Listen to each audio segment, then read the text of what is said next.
All right. Manny Pacquiao and Eddie Hearn and Al Haymon.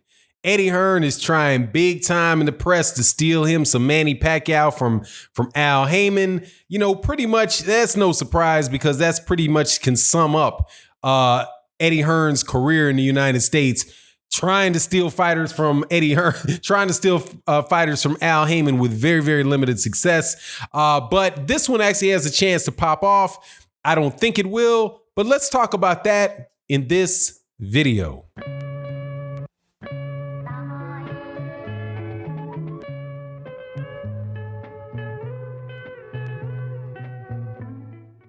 All right, welcome back. The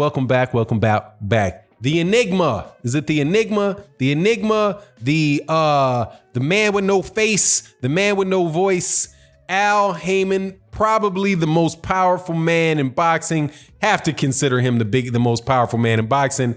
And he does everything that he does without really ever saying a word in public, so you never really know what he's thinking. There's not any press clippings out on the guy. He, by and large, is a mystery, man. One of the things that when Bob Arum was joking about the Errol Spence Jr. fight with Terrence Crawford, he said, I don't even know if there really is an Al Haymon. Have you ever seen him? You guys ever spoken to him? I think he's a mirage, right? Now, obviously, he was clowning because, you know, he's worked with Al Haymon on regular basis. But I say all that to say that not a lot of people know about Al Haymon. They unless you look at a general like a boilerplate version of his management agreements or his advisory agreements, you don't really get a sense of anything that the guy is thinking. You can read the depositions, though, of some court cases that involved Bob Arum and involved Oscar De La Hoya, but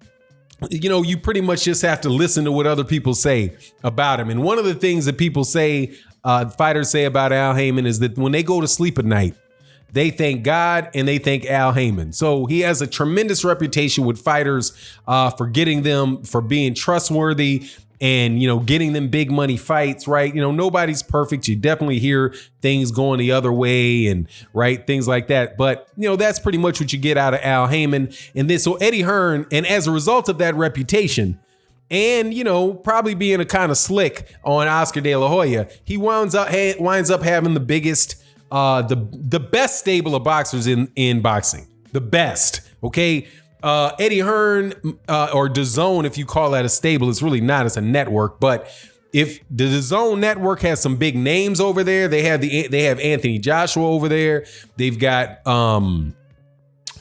Canelo Alvarez over there. That's pretty much it. They've got Canelo Alvarez over there. They got Anthony Joshua over there, and everybody else that's fighting on DAZN are good fighters. They've got good fighters, but nothing like they really have over as far as the quality of fighters that they have in a very, very deep roster over there at the PBC. So when Al Haymon's really outdid himself and wound up signing Manny Pacquiao after Manny Pacquiao's contract with Top Rank expired, and he came over to the PBC and started fighting on Fox. Man, it was like people, because there was a whole lot of people can't stand Al Haymon, right? Can't stand the PBC, can't stand Floyd Mayweather, because the PBC really started, you know, with Floyd Mayweather and, you know, all this in the Showtime contract and all that. So many people couldn't stand Al Haymon and Mayweather. They flocked to Manny Pacquiao when Manny Pacquiao was at Top Rank. Manny Pacquiao was going to beat Floyd Mayweather. Manny Pacquiao, he's number one pound for pound. Manny Pacquiao, all of that stuff. I know y'all remember that time frame in boxing, wild time frame in boxing. But so to have Al Haymon sign Manny Pacquiao had a whole bunch of people's stomachs just turn over, because now you can't claim that they don't have any stars, that they're falling apart, because obviously they have one of the biggest stars in boxing in Manny Pacquiao, because you guys are the ones that made the dude so big. Right? So I giggled at it. I laughed at it. I understand that there's an advisory relationship with Manny Pacquiao, but so fast forward to right now, and Eddie Hearn is saying, you know, he's wanting to take fights to Saudi Arabia, where I can't remember the name of the group that is arranging the fights in Saudi Arabia. But the guys in Saudi Arabia that helped put on the Anthony Joshua versus Andy Ruiz fight won a bigger fight. So Eddie Hearn is saying one of the fights that they're interested in is Manny Pacquiao. We can get Manny Pacquiao against Mikey Garcia in Saudi Arabia. And man, I'm thinking to myself, man, isn't that a PBC fight? Like, what would you need? Why would Manny Pacquiao and now the cash, if they're just going to pay them way more money, right, then they could get in a pay-per-view event over there in the United States on Fox. Okay, I can understand that. But it's just the whole idea of Manny Pacquiao, who is a fighter with the PBC, and Mikey Garcia, who's still basically associated with the PBC because he's advised by Al Haymon still.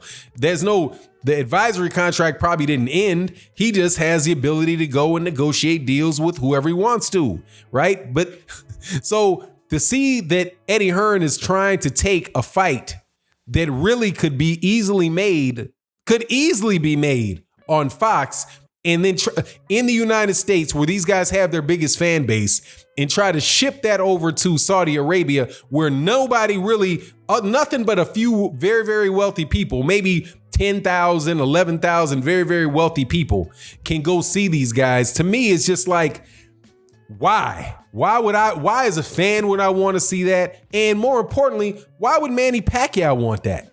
Manny Pacquiao dealt with for several years, and I'm sure this is the case. Now, this goes to whether or not Manny Pacquiao is going to walk away from Al Haymon. First, I can't tell you what he's going to do, but this is my thought process on it.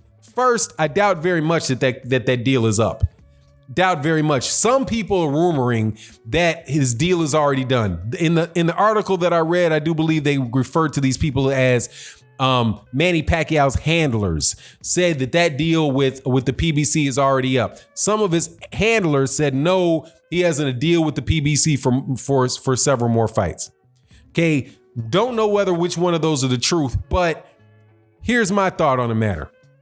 If you're dealing with somebody that you believe that you can trust, and somebody that is produced for you in back-to-back scenarios, why would you want to leave them? Why would you just willy-nilly walk away and be like, "Oh yeah, okay, thank you for what you did. Now I'm gone."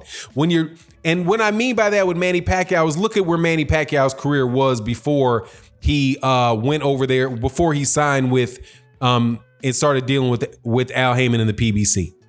Once Floyd Mayweather Jr. beat Manny Pacquiao, that was pretty much a wrap on all of the fanfare and all of the things associated with Manny Pacquiao. Manny Pacquiao's pay-per-view numbers took a dip.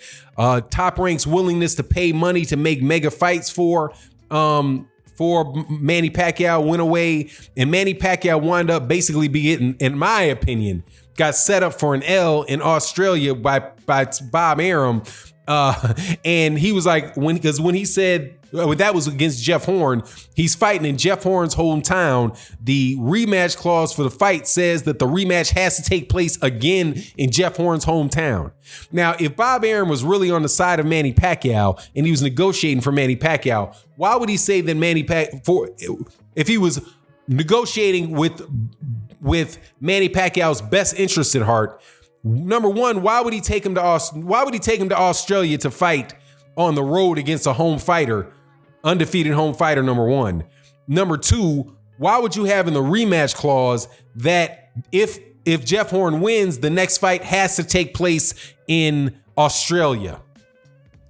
Manny Pacquiao refused to exercise the rematch clause and walked away from it because of that. Now that is dealing with and he had been trying for a while to get away from Bob Arum. Why would he willy-nilly just go back into another relationship with a promoter and leave the guy that got him back-to-back pay-per-views that were successful? I do believe Manny Pacquiao's made over $50 million dealing with Al Haymon, and he did that in 2 fights. He came right in and got a big name in Adrian Bronner, came right back and got another big name in Keith Thurman. Both of those pay-per-view fights. So if the numbers go up, he does better. He's right back on pay-per-view making big money.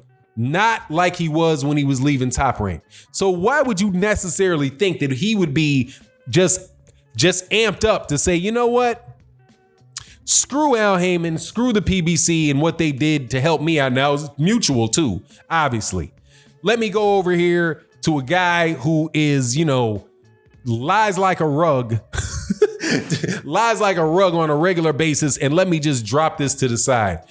It just doesn't sound right to me. It would sound to if I was Manny Pacquiao, because Manny Pacquiao might very well be considering it, right? If it's Mikey Garcia, hey man, I can fight Mikey Garcia on Fox on pay-per-view at Fox. I'm gonna get 25 million for that. But if you can go over there to Saudi Arabia, and what Saudi Arabia gonna pay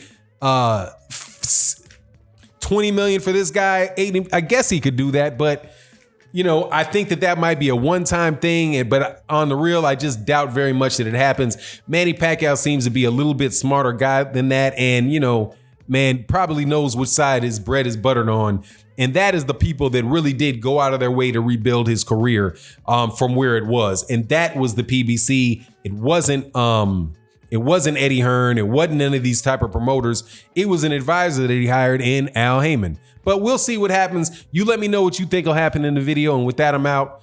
In the comments for the video. And with that, I'm out. Peace.